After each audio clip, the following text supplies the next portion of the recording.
Hello, everyone. Happy Wednesday night. Welcome to the House of College Hoops Bracket Redo Show. I'm Sam Basel, joined alongside Michael DeRosa.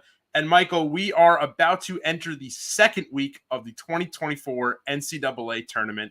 There are 16 teams left, 4 more rounds of basketball. How you feeling? We're going to hit the point. Yeah, I'm feeling good. Basketball's great. I feel like after this week, it's going to hit that, oh man, basketball is not here for a while, but we don't need to talk about that. We got hoops on our TV. We got some excellent games this week, so enjoy the good times. We got 4 days of awesome basketball coming up. Yeah, we've had 2 really great rounds so far. A lot of people, I think there were some people that were complaining that it was a bit chalky, but I think there were plenty of upsets around. Most notably Oakland taking down Kentucky. And I think there's been enough where a couple people at this point in the season might feel that their bracket has been busted. And what's been great over the past couple of years is a lot of these companies that, put out these bracket challenges allow people to make what they call, a lot of places call a second chance bracket with the final 16 teams of the tournament. So that's basically what we're going to be doing today. Michael and I are going to be basically co-signing a joint redo bracket together with the final 16 teams. I have to admit, before we get into it, I want to talk about our own brackets personally. I had been planning on doing this show when we were getting our March Madness coverage ready. But after the way my bracket has gone these first 2 rounds, I don't really feel like I need it. I got, over 20 teams correct in the first round. I got 13 out of 16 teams right in the second round. And I've only lost, the only team in my Elite 8 that I've lost so far is Kentucky. My Final Four is intact, my championship's intact, and my champion, UConn, is still playing. Michael, how do you feel like your bracket has fared so far? Yeah, the bracket I put up on the interwebs, mediocre. The best bracket I did was the one I did with Chris on a show, of course. So Chris can victory lap about that. My Auburn pick was not good. It was not a good pick to have them in the Final Four. They're the only Elite 8 team I'm missing right now. Like the other Elite 8 teams I still have. And spoiler alert, I will predict just about all those games to go that way. Just I got Auburn wrong. And then in the Sweet 16, I'm missing. I had Auburn, that was wrong. I had GCU and New Mexico. Those 2 were wrong. I had Kansas and Kentucky. So I got 11 of the 16. That's not good, but I've done worse before. Yeah. But still not great. But I picked a different champion than most. So if my champion hits, my bracket's going to be better than all yours. And I will be bragging about it then. Yeah, I'm feeling pretty high on mine. I will say, if I did make some mistakes, so I'm not perfect. So, a couple that I feel like a couple other people have made, I've seen. I had New Mexico going to the Sweet 16. I don't know why. I was just feeling really good about them. I was feeling really good about this Richard Pitino squad. It seems like a couple other schools are feeling good about teams coached by Richard Pitino, as he has kind of been a name floating around a lot of head coaching vacancies as of late. But yeah, this Clemson team, has really kind of came out of nowhere, in my opinion. My other big mistake in the first round was, and this was one that I went back and forth on, I actually told people to go one way, and then on my own personal bracket, I went the other way because I couldn't be confident enough. I had BYU beating Duquesne in the first round, and I really, really regret it. Duquesne was a team that I had watched in person all week at the Atlantic 10 tournament. I wanted to pick them, but there was just something in my head that was pulling me away, and I didn't go for it. I know a lot of people really were liking a lot of the 11 seeds this year, but I just couldn't be confident enough about it. So with that being said, let's check out our redo bracket template. So right here, we've got the final 16 teams. And let's just get right into it. Let's break down where every team has kind of been so far, and how far we can, really see them going. Up first, I think let's just start off with one that I feel like we know where it's going to be, UConn versus San Diego State. Obviously, Dan Hurley was talking about he didn't really feel like his team was playing like a championship team in the first 2 rounds. Getting wins over Stetson and Northwestern. But Michael, how would you evaluate Coach Hurley's his own evaluation of his team? They won those 2 games by 100.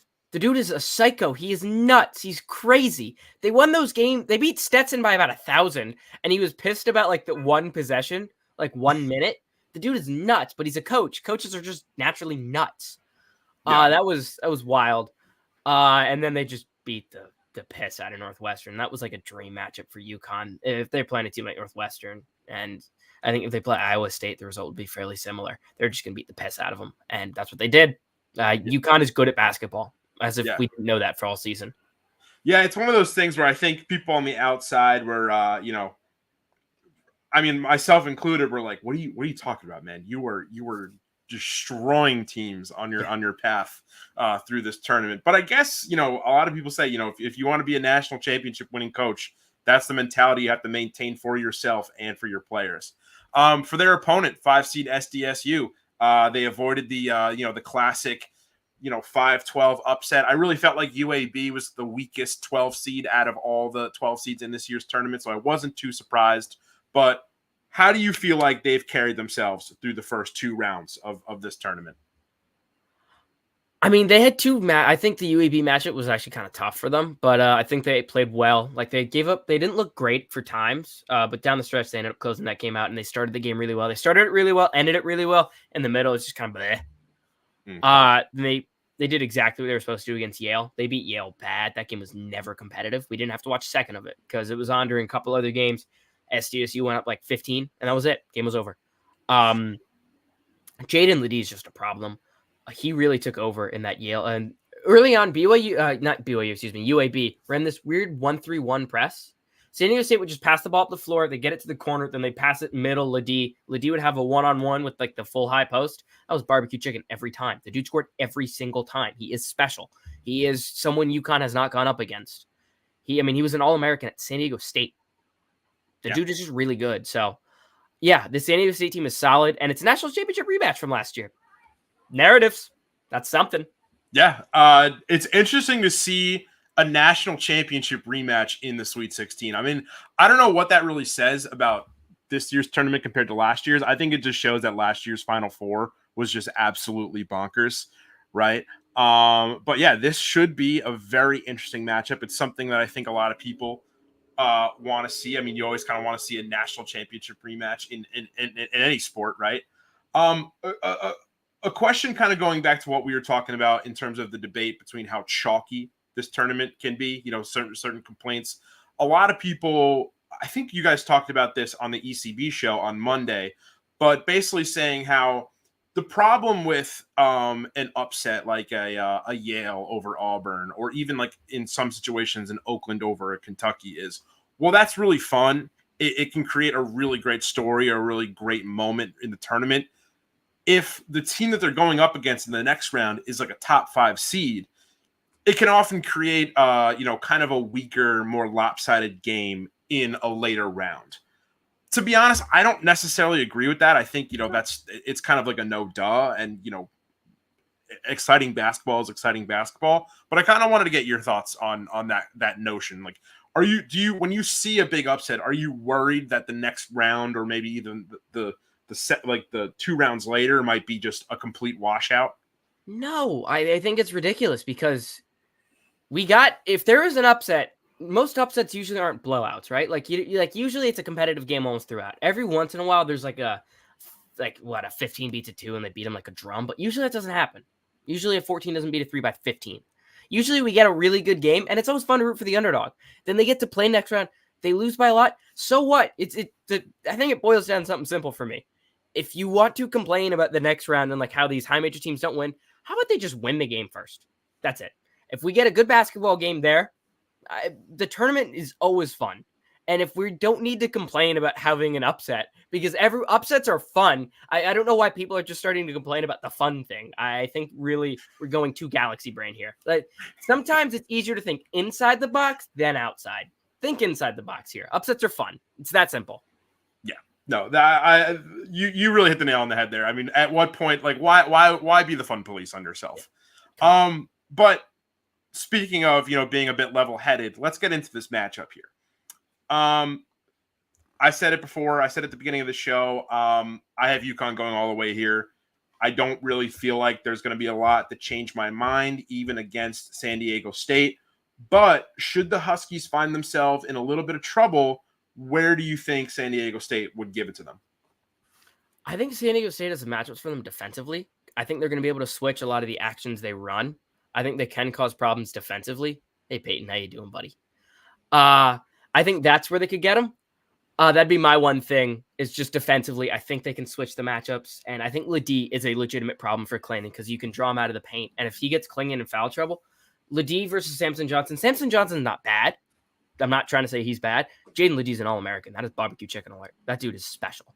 So I think they can create some problems there. I think they can make this an uglier game. They can play really physical. And I think they can keep it somewhat competitive. Come on, you got to love the face. Come on. Come on. Look at me. You're going to see a lot more of him for the rest of this month, so get used to it, Peyton. See way too much, brother. If you think you've seen too much now, oh, brother, just you wait. No, but I think they can create some problems there. My problem with San Diego State is they're not a good shooting team. Like, they're 31.8% from three on the season, I believe. It was something like that, if not. So they're not going to shoot very well. I don't think they can put up with UConn offensively. I think defensively they can hold them for a little bit. Eventually, UConn's going to go on a run. They'll keep this game. I think if I was to bet this game, it's plus 11 right now. I would lean San Diego State, but I think UConn wins the game. Yeah. All right. So I'm going to roll with you there. I'm ready to put in UConn. Are you ready to lock that in? Yeah. All right. With our handy dandy Microsoft Paint. I mean, come on. State of the art tools here, folks. If you don't love that, then you don't love the House of College Hoops. You don't love basketball. All right. Boom. Pen. Done. Bang. UConn to the Elite Eight. All right. We've got a little bit of a closer matchup here. Iowa State versus Illinois. Illinois obviously has come through. They've put up some pretty dominant performances over Morehead State and Duquesne, kind of a sweetheart team coming out of the first round. And then Iowa State taking down Drake only by 5 points. Oh, excuse me. Iowa State taking down South Dakota State by 17 points. And then Washington State, who took down Drake only by 5 points, taking Washington State down by 11. What have you liked out of Iowa State so far? The reigning Big 12 conference champs, and where do you think they could go with a win against Illinois? Or where do you think Illinois could go with a win over Iowa State? Yeah, so just with Iowa State, I mean, this is the best offense in the country versus the best defense in the country. That's what we're getting here. It depends. I think Illinois is going to be able to score. I think Illinois will have to push the pace if they want to score. This is a game I'm not particularly confident in, frankly. It's lined as a bad and even game. I think Iowa State is like a 2-point favorite last I checked. My VPN's in Illinois, so I can't check. But I lean Illinois. I think Illinois wins this game. I think Illinois is a little more talented. I'm not particularly confident in this game. This game I think could go either way. I think it's the most interesting game on the slate because if this game Illinois is able to get out and transition more, I think that very favors Illinois. If Iowa State's able to slow down the game, if Tamin Lipsey can take control of this game, because he is like the true point guard of this matchup, I think that makes a difference for Iowa State. They can grind it out in the half court. So I just lean Illinois. I think Illinois is a more talented team. I think that's what it comes down to for me. I think their bigs are erratic, but I think the fact that they can space the floor with the Quincy Guerre, Coleman Hawkins, Dane Danger can't space the floor. He's also a tad erratic inside. But I lean Illinois. I am not 100% confident on it. I just think TJ Shannon's the best player in this game. And I think Marcus Damask presents some problems for Iowa State too. Not a confident pick, but I lean Illinois. And I think if you are a UConn fan, I would much rather face Iowa State than Illinois. Yeah, Illinois, one of the best inside shooting teams in the nation. Iowa State, they kind of give up a lot of shots inside. How much do you feel like that's going to play into it? Do you feel like this is going to be a very grinded out in the paint kind of game here? Or do you feel like Illinois or Iowa State rather is going to, just kind of mop them up in transition here? Yeah, I think if Illinois wants to win this game, it's going to be having to get downhill before the Iowa State defense can get set. Because if the Iowa State defense gets set, I think they will find a way to stop Shannon on those dribble drives and maybe make Illinois make 2, 3, 4 passes to get an open shot. And that would create some problems. So if it's like a grindy half-court game, I think it favors Iowa State. Like I said, I'm not confident in this game whatsoever. I just lean Illinois. I think they're a little more talented, so that's my pick. But if you say Iowa State, we can put the Cyclones in, no problem.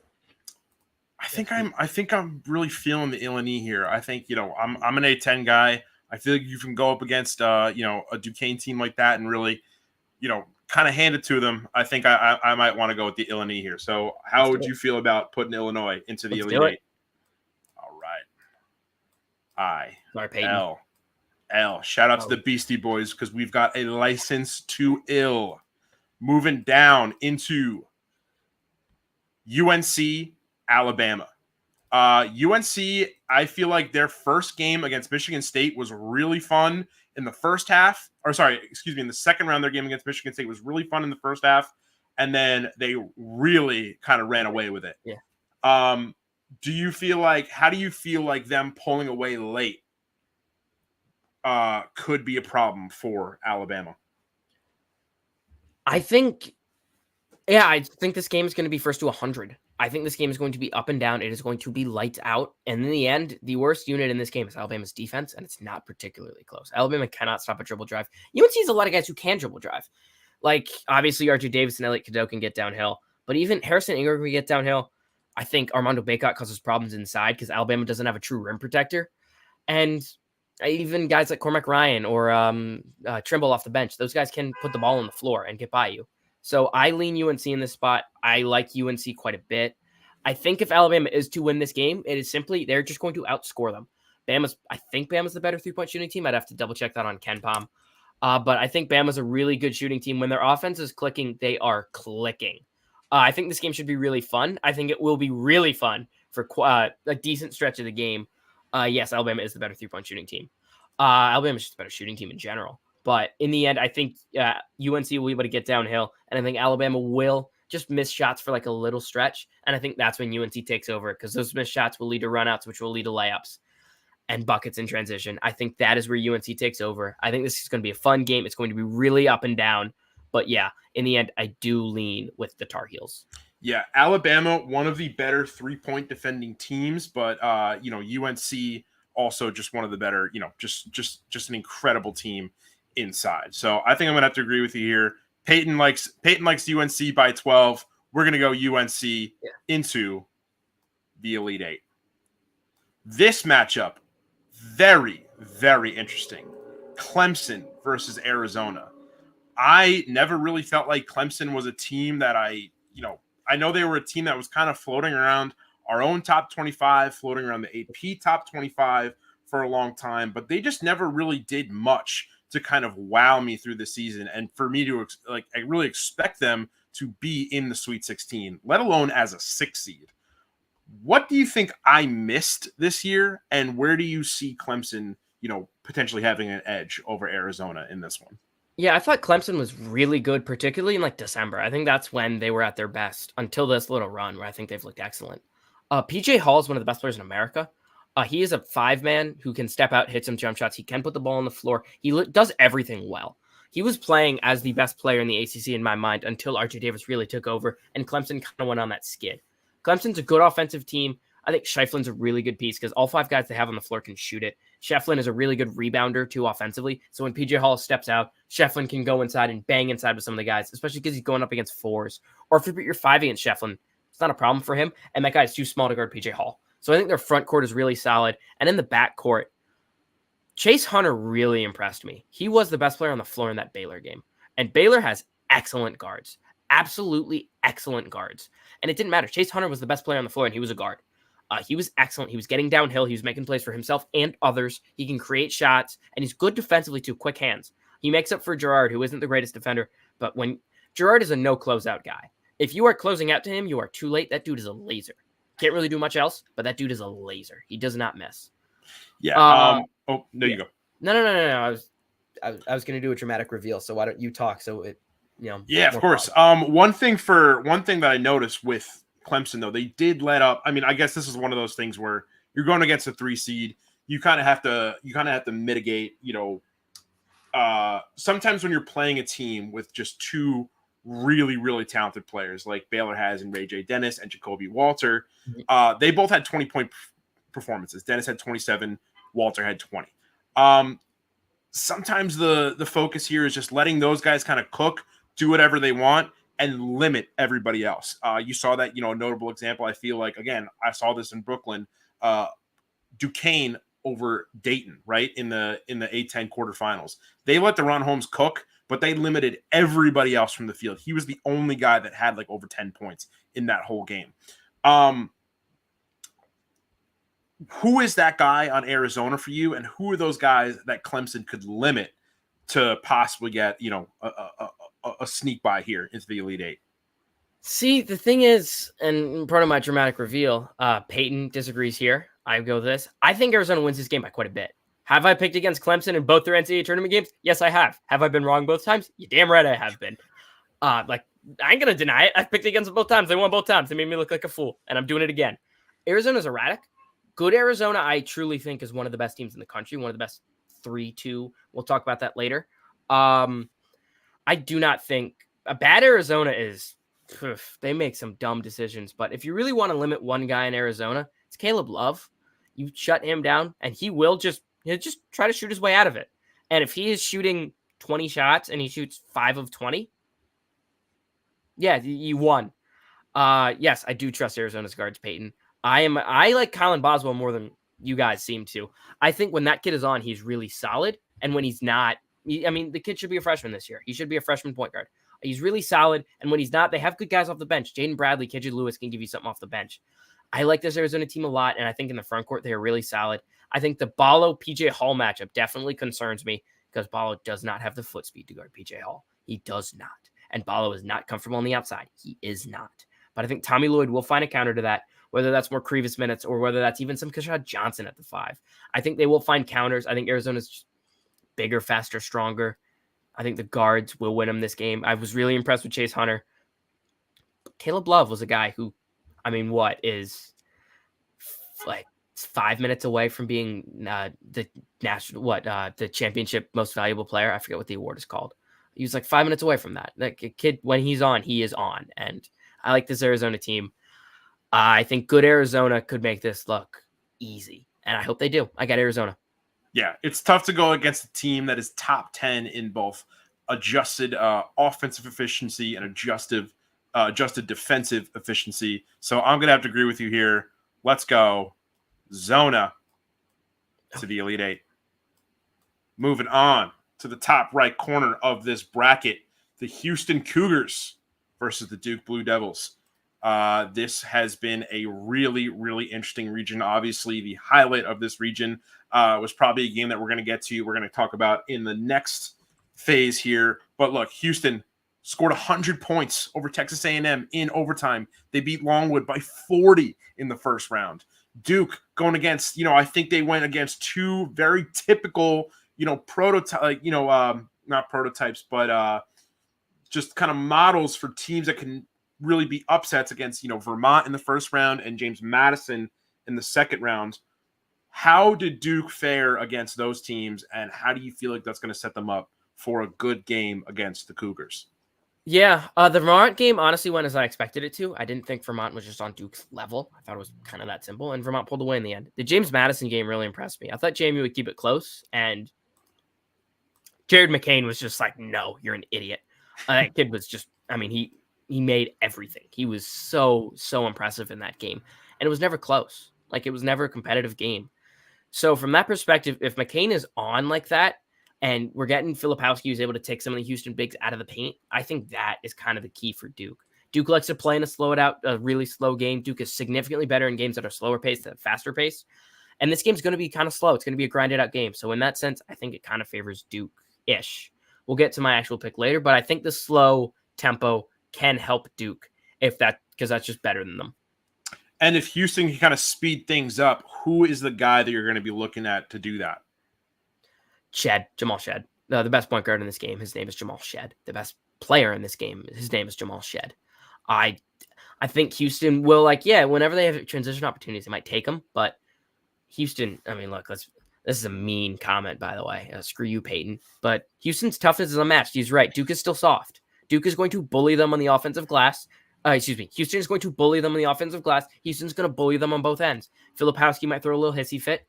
He'll get in foul trouble. Houston. I think Houston just bullies them. I think this is a man against boys kind of game. And I think Houston proves that. I don't know if I'd go as far as to say they won by 20 plus, but I think it's by double digits. I think Houston just kind of, you remember that Dylan Brooks Oregon game when they played Duke? Oh yeah. Yeah, this game's going to kind of remind me of that one. I think this is Houston just kind of taking control of this game.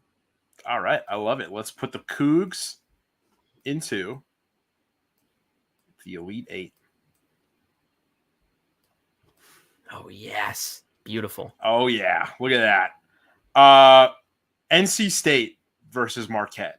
Marquette obviously entered this tournament with a little, there was a little mystery around Tyler Kolek. I feel like maybe a lot of people didn't have them getting that far because of what was going on. And NC State, obviously, a miracle run in the ACC tournament, winning 5 games in 5 days, then coming out, making it to the second round, and then taking down darling Oakland in the second round. How do you feel like that has set them up for, maybe do you feel like things are going to settle down a little bit for NC State, or do you feel like, they should just keep playing at this incredibly, back against the wall tempo here and just kind of give it to Marquette with everything they got here? Go Cougs. Yeah, I think Marquette just kind of destroys them. I think this is a tailor-made matchup for the way Marquette plays. I think Marquette's guards are better, and I think, look, DJ Burns has been great, and I think he can get his on the block. But DJ Burns trying to guard Marquette's dribble handoff action, DJ Burns trying to guard Marquette's pick and roll. No, I just don't think it works. I think Marquette's too fast. I think Marquette just runs such a smooth system. I think it's kind of designed to beat a team like NC State. I think NC State's been playing at a great level. I think if NC State wins this game, it's very simple. They can't turn the ball over at all. And I think they're just going to have to, you really can't turn the ball over at all. And they're going to have to hit a ton of shots. And NC State's not a great 3-point shooting team. So they really like to take shots in the mid-range area. Marquette's going to give them that. And if they miss those shots, quick run out, quick bucket. So, yeah. I think to this question, NC State is a Cinderella. I think they were when Valvano won it all. But I don't know if we can kind of repeat that thing. Yeah. Yeah, I agree with Peyton here. I think NC State has a nightmare trying to guard Marquette on the perimeter. Marquette treats all the driving lanes in the world. I think Marquette wins this game convincingly. I think this is by 15 plus. Yeah. To answer for my answer on Chris's question, I think the answer is absolutely yes, because no matter what, I think there's so much weight put into the idea of power conferences and mid-majors. And obviously when you enter a tournament or just in college basketball in general, no matter how good or bad you are from year to year, you always kind of have, say you're NC State, right? And say they actually had a really bad year. They finished the season with 28 losses or something like that. Well, yeah, they'd probably be a bottom feeder of the ACC. They've still kind of got that ACC identity, that recruiting advantage to fall back on. At the same time, though, I think there have been teams in the ACC, in the SEC, in multiple sports that find themselves as frequent basement dwellers. I wouldn't say NC State is one of those, but I could, a couple come to mind. DePaul, right? I think if DePaul came out of the Big East tournament this year, made a run, I would have no problem calling them a Cinderella, because it's not about I guess where you're coming from, but what you have done this season against what people have expected you to do this season. So NC State, I don't know. The jury's out on if they're a Cinderella or not, but I think my answer to that is there is a possibility for a Power 5 or a Power 6 team to be a Cinderella. And thank you to Hill, by the way, for correcting my spelling on Cougs there. That's really important that we get that right. So to finish that up, Marquette, you're gonna take them here into the Elite Eight over NC State? Yeah. All right. Yeah. I'm gonna have to agree with you there. Our final region in this Sweet 16, we got Purdue versus Gonzaga, and then Creighton versus Tennessee. Purdue, I feel like, congrats Purdue, you made it. A lot of people, there's always those jokes about Purdue kind of falling early here. I think people were putting things that they would, criticize about Purdue last year on the Big Ten at large. I feel like there was a point last year where the Big Ten lost a couple key games, and we were, people were calling into question, how good of a basketball conference is the Big Ten on a national scale? Are we kind of hyping them up a little bit? And now I feel like people are talking about that in the context of the SEC. Michael, obviously, Alabama, one of the last SEC team remaining in this tournament. How do you feel like that evaluation kind of sticks for this year's SEC? And do you feel like it's a sign that maybe they weren't setting themselves up right for this time of year? Well, in terms of the SEC, Tennessee's in it too. But yeah, I think Oh, the yes, SEC, of course, obviously. yeah, I think the SEC was kind of an overrated league all season. I was on a show with Josh the other day, and he told someone, he said the SEC was second best league in America, and I said, or second best league in the country. I said, what country, bro? Are we in Kosovo? What country are we in? Like, come on now. We in Kazakhstan? No. Second best league in this country, America? No. Sell. Dear God, no. That was a bad take. Yeah, I thought the SEC was a solid league, but like teams like Alabama, they were high highs, low lows. Teams like Auburn, same thing, high highs, low lows. Kentucky, same thing, high highs, low lows. It was just kind of league of inconsistency. And it doesn't surprise me that the best team in the league and the team one of the two teams that is still left and the team that I think goes the furthest in that league is the most consistent team in that league, and that's Tennessee. But then we look down, like Florida, I thought actually could have made a run if Hamilton didn't get hurt. I think his injury kind of changed things. So I think we have to look at the league from that perspective, just because of his injury. I think it took away a lot of what Florida likes to do inside. I think it made some problems. A&M, Mississippi State. I like the defense, but yeah, just bad matchup. They weren't great offensively. But yeah, I thought the SEC was kind of overrated this year. Like a mediocre LSU team won 9 games in the SEC. Granted, scheduling definitely helps that, but that was a mediocre LSU team. They finished 17-16 on the season, but 9-9 in league play. Just thought the league was kind of mid this year. Yeah. And Purdue, obviously, entering this one as the number 1 seed, going up against Gonzaga, who had an interesting time, I would say, in the West Coast Conference this year. Obviously, they didn't win the conference, but obviously they're the last team standing out of the WCC. Where do you feel like a team gets the edge here in this game? I got Purdue. I think this is a very good matchup for Purdue. I think the fact that Purdue's guards, I don't think will really take it. I think if Gonzaga wins this game, we're going to have to see an excellent game from Nembhard and Hickman. Excellent game from those two. I think those two are going to have to go crazy. But I think just up and down, I think Florida, Jesus. I think Purdue's guards will do enough scoring to cause problems.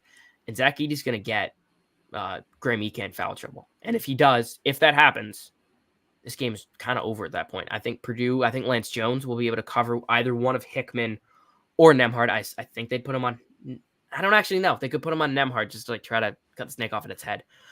So I think that's a matchup that I think would be really interesting, just how Purdue tries to guard Gonzaga's guards. But I think Purdue's got weapons at multiple positions. I think Purdue has a guy like Mason Gillis and TKR can stop or can contain an Anton Watson, who's been excellent for Gonzaga in this stretch. And I think they've got guys to contain the guards. And on the other end, I think Purdue almost scores at will. They run a lot of intricate offense. I don't think Gonzaga's a great defensive team.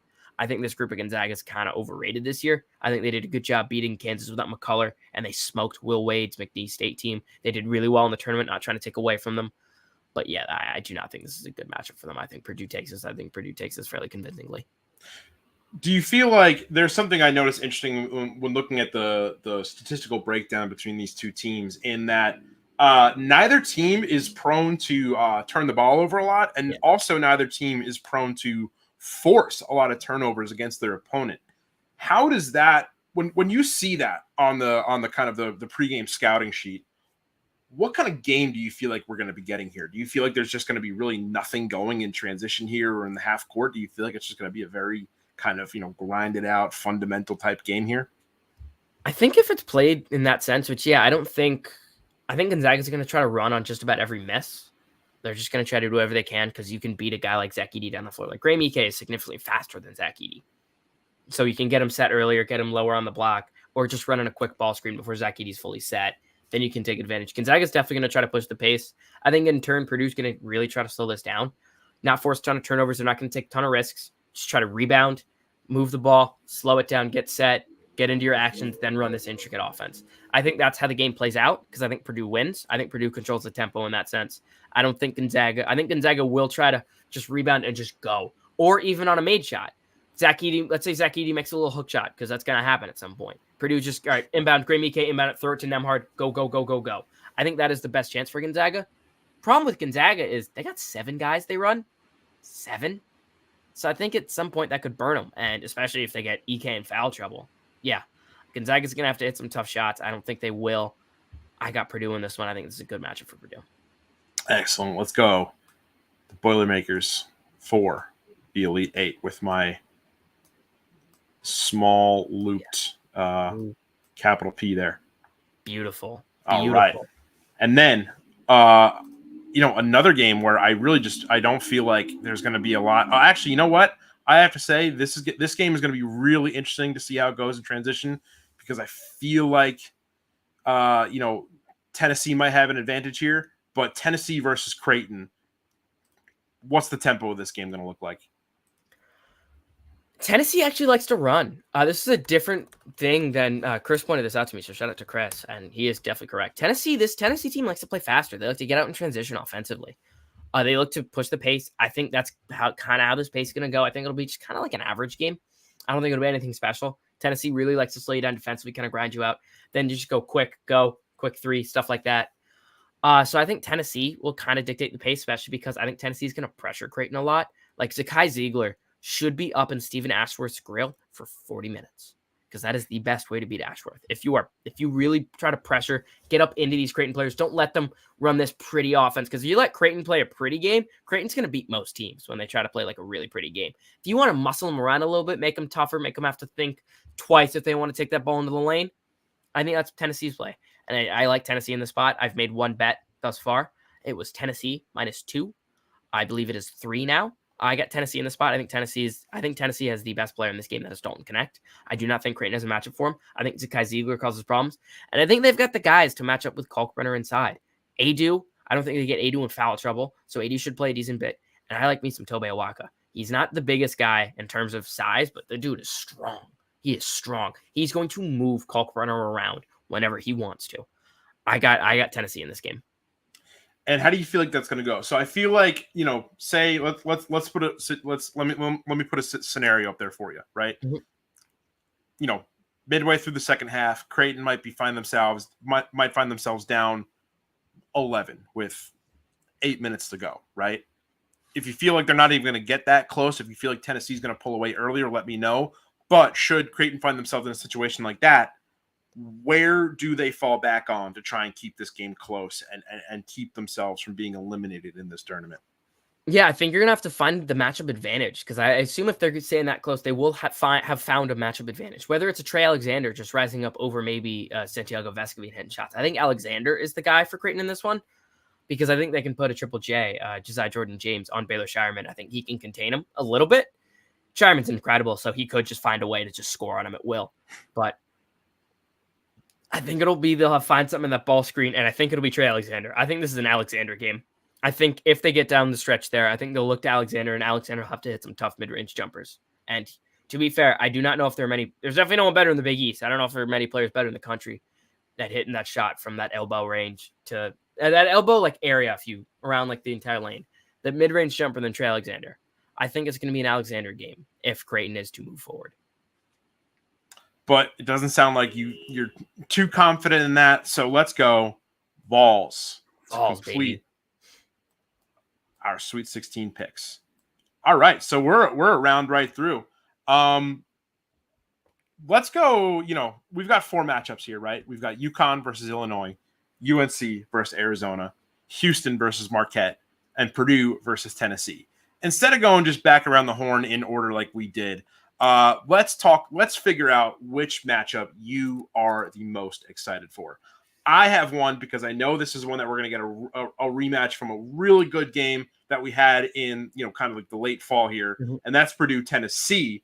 But for you, I mean, it could be something that we haven't seen all year. It could be something you've been kind of dreaming about in terms of a matchup for a long time. Which of these 4 games would you like to start off with? The game that I think is going to be most interesting, give me UNC Arizona. All right. Zooming in here with our high-tech skills. Look at this. Where do you feel like a team has an advantage? UNC, Arizona, 2 dominant teams in this tournament so far. Who do you feel like comes out on top here? Let's talk about a narrative in this one. Caleb Love. You remember him? Oh, yeah. Do you know what his school was before he was at Arizona? North Carolina. Ooh, interesting. Huh. That's kind of interesting. Yeah. I think this game's going to be fun. I think much like UNC Alabama, I think this game is going to get up and down. These are 2 teams that like to run. I think the advantage for Arizona is the fact that Arizona can play like kind of fast. They can slow it down. I think they've got good guard play. This will not be a game where Kylan Basel is overmatched because where I love Elliot Cadeau. I think Elliot Cadeau is great. He's a reclass freshman. He's young, really young. He moved up in high school, not the other way around. So he should be a senior in high school right now. The kid, I really like his game, but he's a freshman. And I think that Kylan Boswell, I think you can kind of move him around a little bit. Caleb Love and RJ Davis is going to be entertaining as hell. That is going to be awesome. But I think when we move down the roster, I think a guy like Umar Ballo can present real problems for Baycott defensively in particular. And then I think on the wings, I think Arizona's got guys.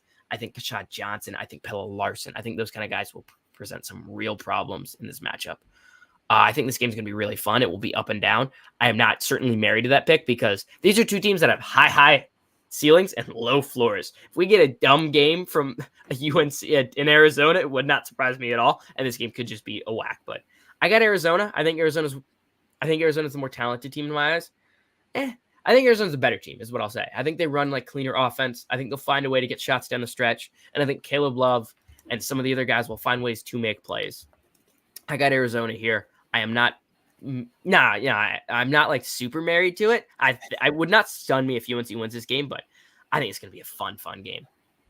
You said something that kind of caught my attention about the low floors. Could you talk about the low floors that both of these teams have and where you feel like each team, where UNC could bring out Arizona's floor and where Arizona could bring out UNC's floor? Yeah, so like just looking back at some of the games for both these teams, I got Arizona and KenPom pulled up first. Arizona lost twice in the regular season to Washington State, and they didn't play them in the Pac-12 tournament because Oregon got them. And they lost to Oregon State, too. And Stanford beat them by 18. Arizona was really good at home. They weren't great on the road. When Arizona just isn't hitting shots, they're just not very good because their offense doesn't get pretty, and Caleb Love holds onto the ball too much. If Caleb Love goes into this game and says, I'm getting revenge on my former team, I'm taking 30 shots, and he shoots 8 of 30, I think if you're UNC, you say, please, do that all day you want. Come in here and take the ball out of the team system. Do whatever you can there. And if they try to think about it too much like that, I think that can really take it out of the team system. Yeah, as they say, revenge games don't always work out well. I watched Butler play this year in a couple revenge games. Pierre Brooks went to Michigan State. Posh Alexander went to St. John's. They lost both those games by double digits. Those games were not competitive. Revenge games don't always work out. It's not a surefire thing.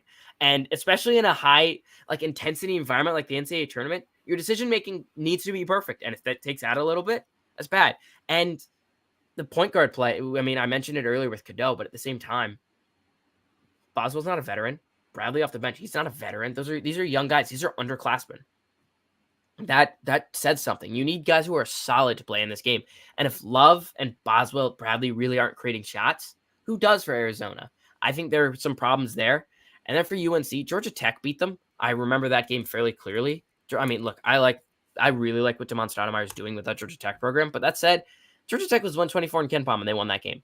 And Syracuse beat UNC. Syracuse wasn't good this year, and Clemson beat them at home. Granted, Clemson hit just about everything in that game. But Clemson beat them at home. And then NC State got them in the tournament, too. North Carolina isn't infallible.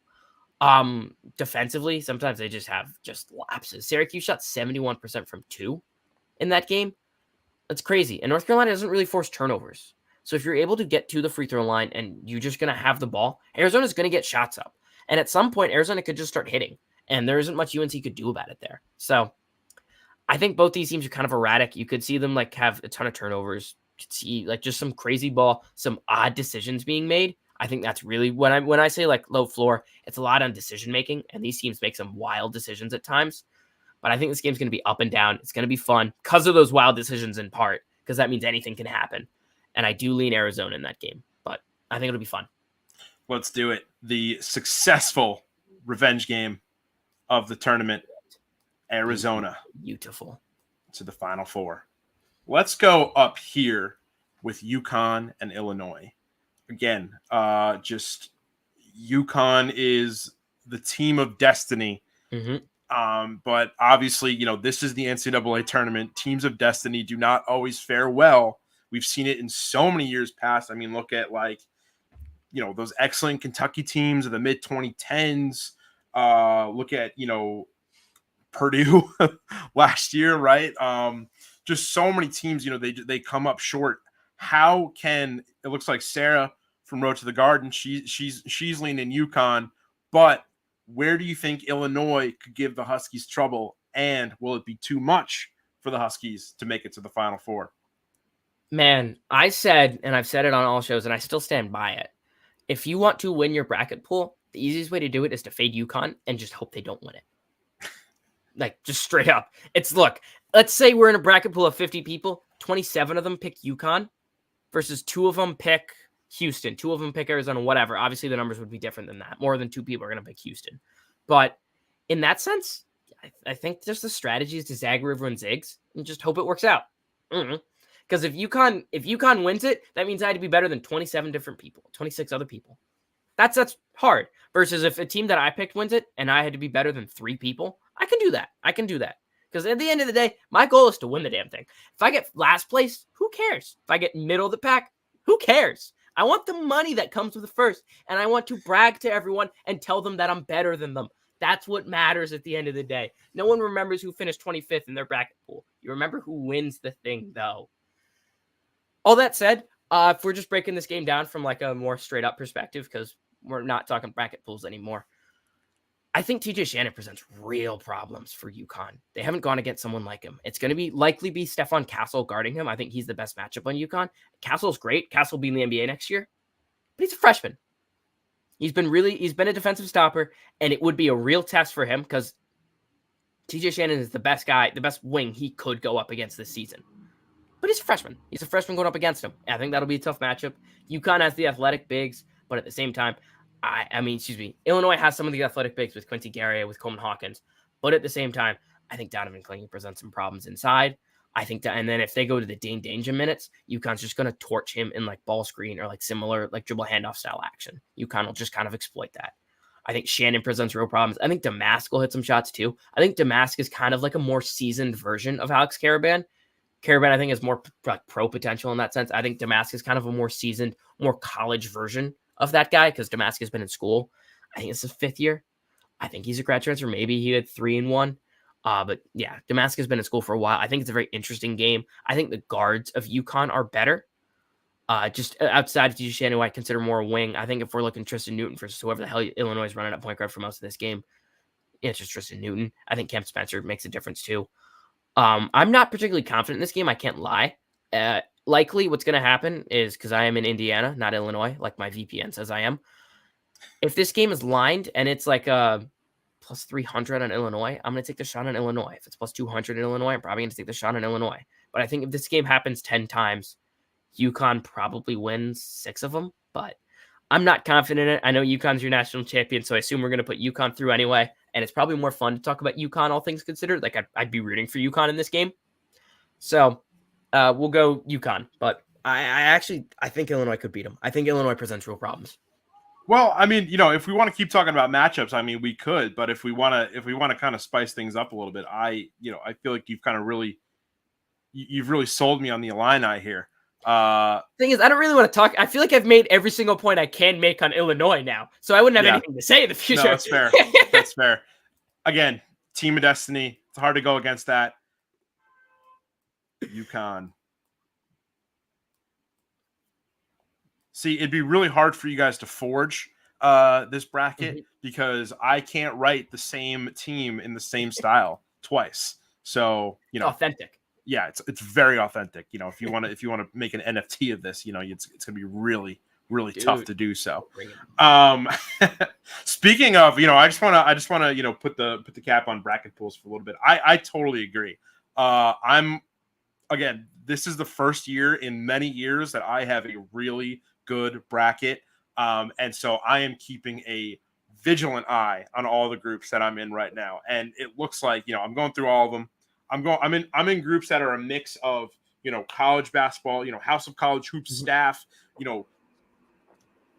expert people from all around Twitter that follow us, which you should, if you're not following us yet and you're watching this, please give us a follow on College Hoops HE. Shout out to the 176 people watching on all of our platforms right now. If you're watching on Twitter, please give us a retweet so we can get some more eyes on this and get some more qualified eyes into our bracket pool to make it even more competitive next year.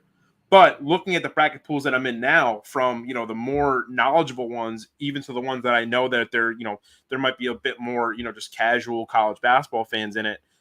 It's a lot of UConn championships, and it's going to come down to this is the round that a lot of bracket pools come down to. So really important to pay attention to, because one or two Final Four teams at the end, that's going to cost you a lot of points. So these could be very crucial. But again, this is our redo bracket. You might be on here because you feel like your bracket's kind of busted. And if that's true, that does not mean that there are no more ways for you to participate in all the fun that college basketball brings. And that's why we have a word from our sponsor for this podcast, Rithmm. You already know March is filled with unpredictability and thrilling upsets, but what if AI can help you navigate the chaos and win some bets? Enter Rithmm, the AI sports betting app for player props and game picks. Rithmm stands at the forefront of innovation, offering sports enthusiasts a cutting-edge tool to elevate their college basketball betting experience. The app leverages data sets, historical trends, player statistics, and more to help craft the perfect picks for you. If you head to the link in our bio and on house-enterprise.com, you can sign up for free to find a set of picks perfectly tailored for you to help you conquer March. Filter Rithmm suggestions by teams, props, and more to help create the perfect picks that fit your play style and your fandom. Download Rithmm, that's spelled RITHMM, create your account, find your perfect picks, and potentially win big. Disclaimer, House Enterprise and Rithmm are not responsible for any lost wages on picks you make. Gamble responsibly. Gambling problem? Please call 1-800-GAMBLER. So thank you again to our really good friends at Rithmm. Hopefully they can help you guys get some good picks out there for the rest of March. But let's get into the second half of our bracket here. The Cougs versus Marquette. We've thrown out all these doubts about Marquette. We've seen how they play. We've seen how Houston plays. Marquette's taken down, this debatably Cinderella NC State team at this point. Houston's taken down Duke. Who comes out on top in this one, and how? Oh, I'm muted. That is my bad. you We muted. talked about how Marquette. You see, professional right here. See, I never make mistakes. That's the one thing you know about me. I think Marquette had the ideal matchup against NC State. I think they match up perfectly with them. I think you want to talk at the worst possible matchup in this tournament for Marquette. It is the Houston Cougars, because Houston also has elite guard play. They play you very physically, so they're not going to give you all that dribble handoff, all that pretty stuff that Marquette likes to run. They ain't giving you that easy. They're not. And one thing that Marquette does really poorly is they're not a good defensive rebounding team. Oso is excellent, but they don't really crash the glass like that, and he's not the most physical guy going. You want to know who's one of the best offensive rebounding teams in the country? Is the Houston Cougars. Those guys are physical. They will send everybody to the offensive glass. They will make your life hell down there. I think that's where Houston takes this game. They're just going to play physical. They're going to muck this game up, and they'll have 20 offensive rebounds, all the second chance points in the world. I think that is where Houston takes this game. If you're giving Houston 3 shots at it, yeah, they might miss the first one. You give them 3 shots at it, eventually a Shed and Emmanuel Sharp is going to get going. They just got guys. Malik Wilson, they got guys. LJ Cryer. I think they make a difference. I think the guards playing physically. I think that's how they take advantage of Marquette. I think Houston wins this one. I think this matchup sets up really well for the Cougars. Yeah, I think it's an underrated factor in a lot of really successful college basketball teams, right? Obviously, it's really easy to see how well a team does on the second chance opportunities, right? You got offensive rebounds and second chance points, right? You average a lot of those per game, people are going to think you're a good team. But even if you're not getting a lot of second chance points off of those offensive rebounds, just drawing it out, if you can get 3 possessions in a row where you're drawing a play down to like the last 7-8 seconds of the shot clock, that's exhausting for a defensive team. Yeah. And that leads to a lot of mistakes. If, say you get, you get 2 offensive rebounds in one possession, right? You take these long possessions, even if you don't get a shot off, you've just wasted, maybe 50 to even 60 seconds for your opponent to not have time to score, not have time to focus on, winning the game themselves. They're more focused on stopping you. So if they can wear down Marquette like that, again, this tournament is all about momentum. It's all about staying hot. It's all about keeping your energy and keeping your focus. If they can do that and they can limit Marquette, that is going to be really, really important. It feels tough going with another 1 seed in this Final Four, but are you feeling good about Houston in this one? I'm feeling good about Houston in this one. All right, me too. So I think we are going to go Houston. Watch this. Ooh. Houston. Ooh. Whoa. Now, that is as technical as it gets. Come on. Whoa. Look at that. Look at that. That's beautiful. Oh, And my then a goodness. Take star. a screenshot. Oh, yes. Because oh my God. Texas is the Lone Star State, and there's a lot of space stuff in Houston. Look at that. Look at us go. This bitch. Into the final game of the Elite Eight. And I'm glad we got to this one last because, again, we've been talking about revenge games. We've been talking about storylines, and we've talked about rematches.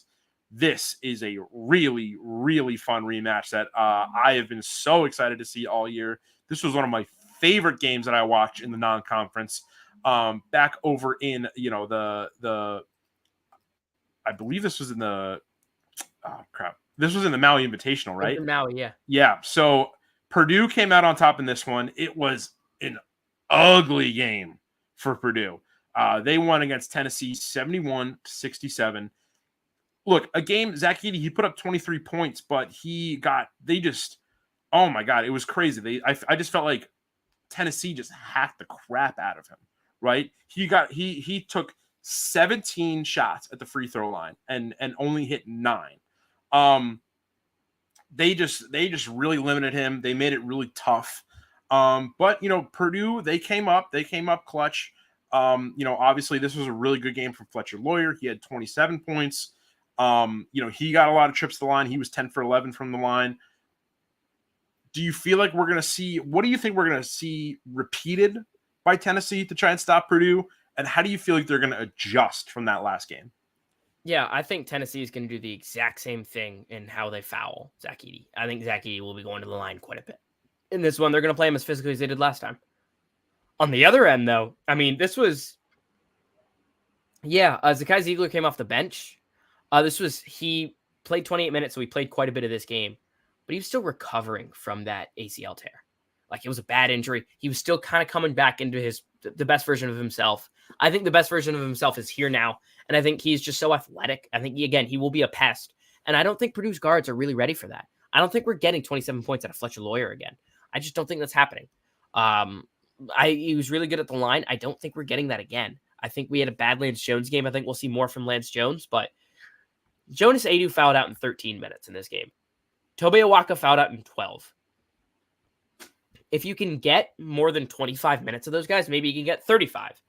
I think that makes a difference. And, this is going to be kind of crazy, but I'm making this point anyway. Dalton Connect only had 16 points. Only 16. Which, for most people, it's like, only 16? Fuck you. That's a lot. For Dalton Connect, a guy that averages 21 a game, that is capable of putting up 40 points on any given night, holding him to 16, well done. They're not doing that again. That dude will put it up enough shots to score more than 16 points. I got Tennessee in this one. I think Tennessee's going to be able to play physically with Purdue, and I just think the guards, they just take the guards out of it.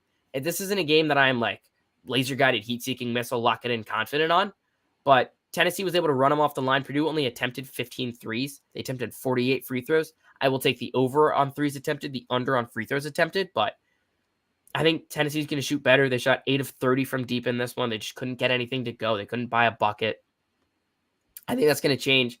I think Tennessee will do enough to kind of take Zach Edey, frustrate him, play him really physically, annoy him a bit, and then I think the guards, I think, are significantly better on the Tennessee side. I got the Vols here. Yeah. Like you said, I feel like a 16-point game in college basketball is really good for it's good for a lot of guys. But Dalton Connect, the way that they limited him is not necessarily in, his point total, but they only let him take 8 shots from the field. They forced 3 turnovers on him. That's what was also really important. So it's not necessarily, again, if you let a guy just keep racking up points, it might not be that big of a deal if you're trying to limit every other part of his game. So I think if they could do that again, it'd be really good for Purdue. But again, this is going to be super, super tough. Final thoughts. Who do you have coming out on this one? Give me the Vols, baby. Tennessee. All right. Vols. And there it is. That's our Final Four here, folks. So as you can see, we've got UConn, Houston, Arizona, and Tennessee. 2 1 seeds, 2 2 seeds. Not everybody's favorite combination in a Final Four, but again, it's just one of those years, I think. First up in our first semifinal, UConn, Arizona. Again, we want to keep talking about these storylines with UConn. How are they going to match up against another top team in this country? I feel like I've mentioned many a time that the way to beat UConn, you have to switch a lot of their actions defensively, and UConn is finding counters to that. Like, UConn's so freaking good. But I think Arizona's the athletes to contain them. This is a take I've had for a while. I'm unleashing it now. The more we get into this, bad Arizona's bad. I mean, we've seen the floor. They lost to Stanford by 18. That's not a good Stanford team. They lost to Oregon State. That is a bad Oregon State team they lost to. Good Arizona, in my eyes, is the best team in the country. And if we get good Arizona in this game, and I think Tommy Lloyd is an excellent coach, I think they will find a way to just kind of annoy UConn. And let's be real. I don't want to pick UConn. No, I just don't. I don't want to do it. Could UConn win the damn thing? Absolutely. They're the favorites for a reason. But I don't want to pick them. That's boring. And it goes against my philosophy of if you want to win a pool, you got to pick against them. We're picking against them here. At least I am. Sam can absolutely overrule this. UConn's his champ. Ain't going to stand in the way of that. I got Arizona. I think Arizona will find a way. Create shots. I think they have the better. I think they have a recipe to beating UConn. They can pressure Tristan Newton. They have multiple guys. I think Jaden Bradley in particular has a good game because he's really good defensively, really good setup, man. I think you can put him on Newton, kind of cut the snake off at its head. And I think like an Umar Ballo can cause some problems for Kling, and they can cause some problems inside. And I think Kashad Johnson is just a very versatile piece that will imprint himself on this game. And that's a guy. You want to know where he was at before, Sam? San Diego State. That's a revenge game. Come on. We say the revenge game works last time. It's working this time, too. Arizona, team of destiny, revenge. And I think we get a good Caleb Love game here because if you don't get a good Caleb Love game here, they are not beating UConn. Absolutely not. You got to play flawless. You got to hit a ton of shots. You got to be able to defend. I think Arizona has the recipe to do all of those things. What can you say about, again, we're talking about UConn. We keep saying it. They're, the best team. They're the best team. Team of destiny for a lot of people. The pressure feels like it's always going to be on UConn, no matter what game they play for the rest of this tournament. Dan Hurley's putting that pressure on his team himself, right? I feel like he kind of wants that. A lot of these teams, I see it all the time. Almost like to a point of where it's like, okay, guys, like you can let yourselves be good here, but teams are always looking for ways to kind of make themselves the underdog a little bit. But when you're UConn, it feels like every single time the pressure is going to be on you. That being said, it's not like there's no pressure on Arizona, right? They get to this point. It's the Final Four. There's a national championship on the line. You're playing in an NFL stadium, right? It's probably one of the largest crowds you're ever going to play against or play in front of in your entire life. At the same time, do you feel like Arizona can kind of take that comfortability and kind of use that to their advantage here, or no? Absolutely. It's different between being the hunter and the hunted. That is a significant difference. And I think in this situation, I think Arizona, I think they can just cause problems. And I think the moment could be like, I mean, I don't think it's going to be too big for UConn, but I think it could cause some little bit of mistakes. And like, keep in mind, there's some guys on this UConn team that were there last year and this year. Tristan Newton, Donovan Clingan. But for the most part, this is a new UConn team. Alex Carabin was there too. But when we're looking at it like, Stephon Castle's a freshman. Cam Spencer, this is definitely the biggest basketball game he's ever played in by far because he was at Rutgers and Loyola, Maryland. He played in some conference tournament games. I don't know if he made the tournament when he was at Rutgers. I don't know if he was on there for a year or two, but it's completely different. Like for those guys, it's a huge moment. And for some of the guys that run off the bench, San Diarra was there last year, but he didn't play much in that game. Jalen Stewart, freshman. Some of these guys are just freshmen. They're young. They're new. So yeah, I think the moment could really get to UConn. It is different between being the hunter where they were last year as a 4 seed that had everything to prove because they were the best team in the country for the first few months, and they proved that they were the best team in the country in the end. versus being the hunted. Everyone is coming out there on that court and saying we need to be better than them because if we can beat them, we can beat everybody. It changes things. It's completely different. Yeah, absolutely. Let's get crazy here. Let's put Arizona in the national championship game. But now the question remains, who will they play? UConn, you're gone. Will it be Tennessee or Houston? See, I don't have like a great feel for this game. I can't lie. In the end, and I think you can talk through this game, honestly. I lean Houston. Not confidently. I just think Jamal Shed versus Dalton Connect is going to be a really fun game. I think games come down to March. Guards win games in March, excuse me. I don't know if Houston has a matchup for Connect, but I think they can kind of get to him inside. I think Houston can get those guys in foul trouble. They can attack the glass. This game I'm not confident in whatsoever. I lean Houston very lightly. If this game were to happen, and like we get here and we're talking about this game this time a week from now, there is a very high probability to change that pick because I could see how Tennessee wins this game because I don't think they have a matchup for Dalton Connect. And think Tennessee can match up with him inside. I just think Shed. I just trust Jamal Shed. I just do. I am not confident in this game whatsoever. I lean Houston. No feel for it. Yeah, I really like Houston. I hate to, it's one of those things where all the analytics, all the numbers, and even the eye test, they point towards the Cougars 9 times out of 10, right? Yeah. I mean, this Tennessee team is really good, but I've seen them kind of falter. This SEC, like we've said, the SEC has been kind of weird. Regardless of all the teams that lost in the early rounds of this tournament, even taking that out of the equation, I just feel like it's a conference that there was a lot more parity in it than, Houston than compared to Houston being in the Big 12. Yeah. Again, I know Houston did not win their conference tournament, but, look, this is college basketball. No team, it's really hard for a team to be perfect, right? But Houston, year in, year out, these past couple of years, has proven that they are usually as close to perfect as a team can be. They do everything right, especially defensively.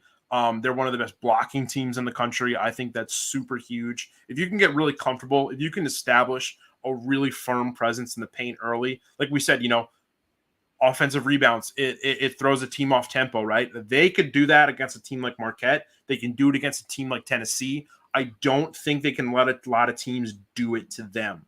They don't get forced into a lot of tough situations because they just don't let it get that far. Yeah. So I'm going to have to go with Houston here.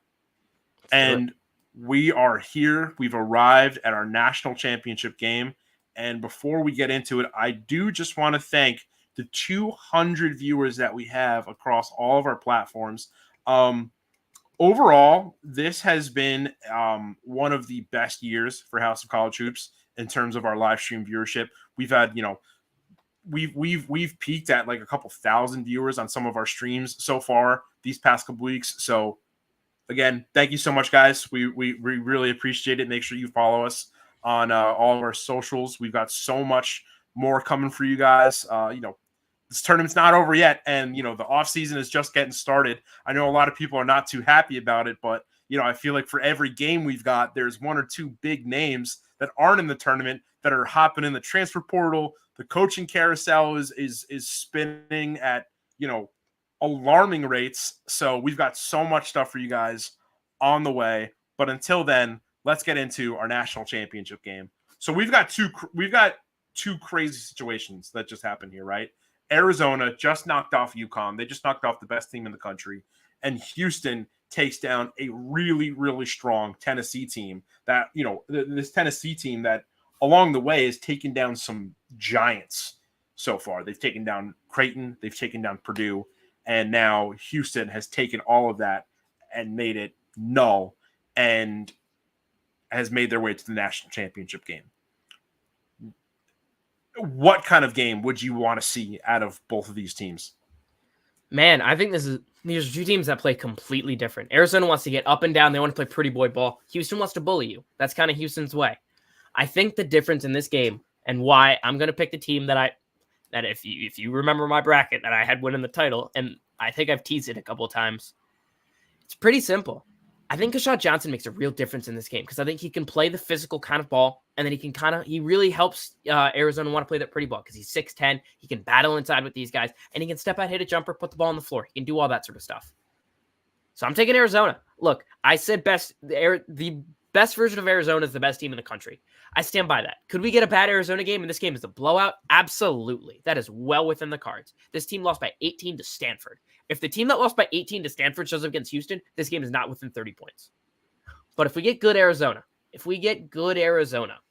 that team can beat anybody. They are good Arizona. I don't know if I've talked about it enough. Maybe I haven't. So like people are like, what? Good Arizona's good at basketball?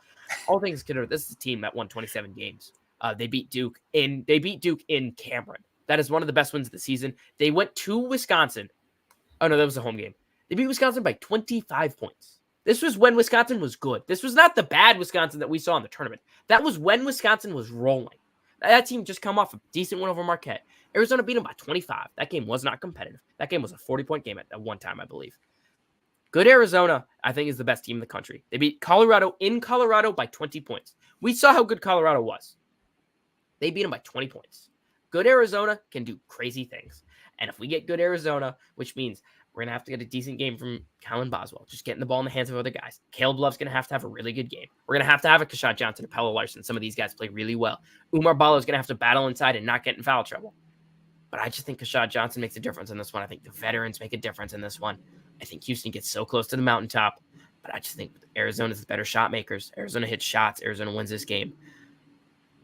Arizona was my pick to be a team of like, what? No one's going to pick them. Zag where everyone zigs. It's my philosophy. That's how we do things. I want to win. I want to be better than you. Arizona, lock it in. There's a chance this game looks really stupid. They lose to Clemson because I know some very smart people who are picking Clemson to beat Arizona in the first round in the Sweet 16. I'm not one of them. I'm picking Arizona to win the title. I gotta roll with you, man. I think this is great. If I could throw a couple more things in here, you hit us with, all the great things as to why Arizona is going to win this game against Houston, why it's going to be a standalone game. But if we can bring some other things into it, right? I've always loved the narratives that can go into a run like Arizona's, right? Like you said, Caleb Love, revenge. He's going to, on the way to this, he's going to take down his former team. He's going to take down UConn, and then he's going to win the national championship. He justifies his place in Arizona, right? He justifies that move to all the Chapel Hill fans that, were probably a bit frustrated with his departure. It's a swan song for the Pac-12, right?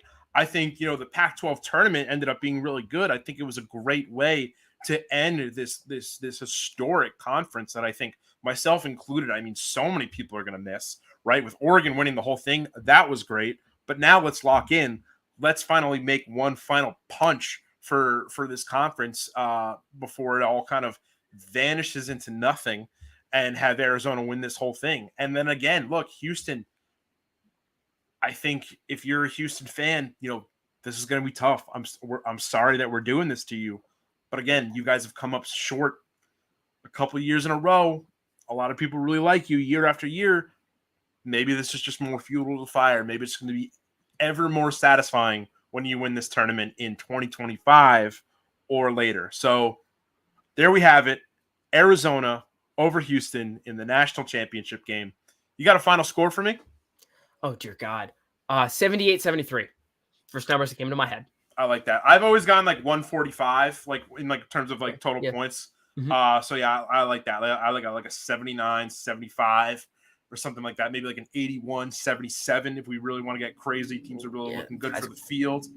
But yeah, I think that's going to be it. Arizona are your 2024 House of College Hoops tourney redo champions.